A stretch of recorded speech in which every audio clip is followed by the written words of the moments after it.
आज की हमारी अफसोसनाक खबर है शामिर पेट से और हमारी वक्फ बोर्ड कमेटी के लिए ये शर्मनाक खबर है क्योंकि वक्फ की 9 एकड़ ज़मीन को कब्जा किया गया और इसको 2 मरतबा बेचा गया और इस ज़मीन पर मौजूद 400 साल पुरानी कुतुबशाही मस्जिद को कल तोड़ा गया। जैसे ही ये खबर आम हुई कुछ सियासी पार्टी के लोग वहाँ पर जाकर एहतजाज करने लगे और अपनी पार्टी का खंडवा पहनकर अपने कायद की जय जयकार करने लगे और हमारे वक्फ बोर्ड के चेयरमैन मोहम्मद सलीम साहब भी यहाँ पर पहुँचे और यहाँ पर नमाज अदा करने के बाद मीडिया से मुखातिब होते हुए अपना एक स्टेटमेंट दिया जिसमें उन्होंने ये कहा कि मस्जिद को दोबारा इसी जगह पर बनाया जाएगा और जो लोग भी इसमें इन्वॉल्व है उन पर क्रिमिनल केसेस बुक किए जाएंगे।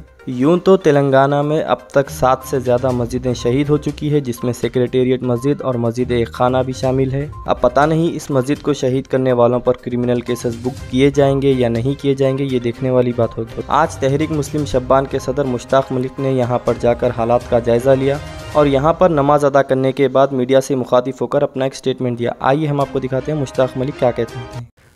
पेट मंडल जो याकूतपुरा है उसकी मस्जिद की तामीर को देखने के लिए आए थे।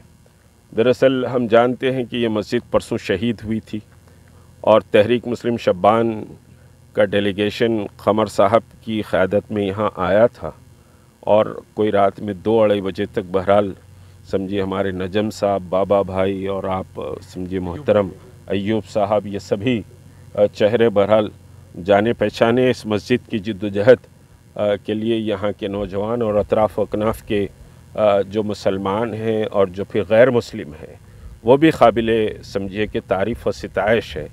दरअसल ये मसला एक बात बहुत क्लैरिटी के साथ, क्योंकि अब कोई मस्जिद टूटी अगर बोल रहे हैं, कोई मस्जिद शहीद हुई तो फौरी आम मुसलमानों के जहन में ये बात जाती है कि ये कोई फ़िरक़ा परस्ती का मसला होगा। लेकिन ये जो मस्जिद की शहादत है ये एक लैंड ग्रैबिंग का मसला है। ये मसला कोई हिंदू और मुसलमान का मसला नहीं है।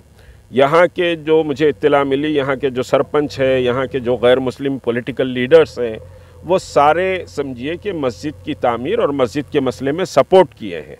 बहरहाल हमारा ये मतालबा है, FIR बड़ी मुश्किलों से FIR बहरहाल हुआ है क्योंकि एक कॉन्स्पिरेसी है, इसमें सभी मिले हुए हैं क्योंकि एक ज़मीन का मसला है। ज़मीन की कीमत भी समझिए कि एक अच्छी कीमत यहाँ ज़मीन की है। तो पहली बात तो ये कि जो चेयरमैन साहब से मेरी बात हुई, फिर वो यहाँ के जो लैंड इंस्पेक्टर हैं वक्फ बोर्ड के, उस रोज़ उनसे भी बात हुई मेरी। तो बहरहाल गज़ट मौजूद है इसका और गज़ट मौजूद है, ये इंटायर लैंड वक्फ लैंड है। तो हमारा ये मतालबा है कि जो समझिए कि बुलडोज़र या पोकलेनर मस्जिद को तोड़ा है उसको सीज़ किया जाए और जो गाड़ी समझिए में डबरीज़ उठाकर फेंके गए हैं उसको भी सीज़ किया जाए। और फिर मुकदमा तो बहरहाल FIR हो चुका है और इस FIR में जो सेक्शंस लगाए गए हैं वो गिरफ़्तारी के नहीं हैं, वो समझिए कि रिमांड नहीं हो सकते। तो ठीक है, मुकदमा तो चलेगा, लेकिन ये गाड़ियों को तो पहले मरहले में सीज़ होना चाहिए। कल भी मैंने इंस्पेक्टर से और फिर चेयरमैन ऑफ वक्फ बोर्ड से भी मैंने बात की कि भाई इसको फौरी सीज़ होना चाहिए।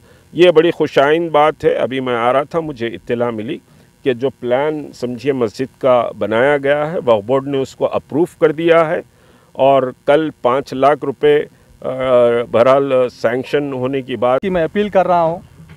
मैं कल भी उसी के बारे में जिक्र करा है CA साहब के साथ भी कि जो भी इसमें इस ज़मीन के लिए जो भी हिस्सा लिया है, जो कि ख़रीदने के लिए या फिर बेचने के लिए, इस दोनों पे भी सज़ा की मुकम्मल सख्त इसकी मांग कर रहे हैं। हम लोग इसकी डिमांड कर रहे हैं कि इन दोनों को भी सज़ा होनी चाहिए।